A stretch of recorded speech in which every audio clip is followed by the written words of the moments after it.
تاسو ته وکړم تاسو ته دعا وکړم اسې نه بیا خفه شئ تاسو به وایئ چې یاره دا مفتي صاحب څنګه دعا وکړو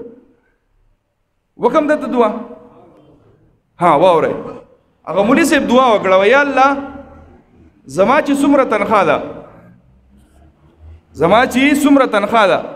اے الله زما د دې ټولو مقتدیانو کمایي هم دغومره کې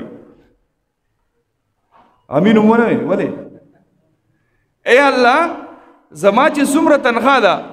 اے الله زما د دې ټولو مقتدیانو کمایي هم اقومره کې وایه که نه امین زه غر کې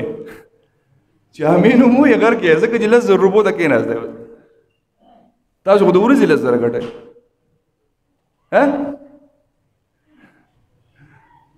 ته خو د ورځې 10,000 ګټئ که نه او ایمان دله دعا وکړه چې اے الله د ده دا کمایي زما د کمایي امره کې جوړاري کې د 60,000 نه راویستې څو ده او تاسو پوهیږئ امین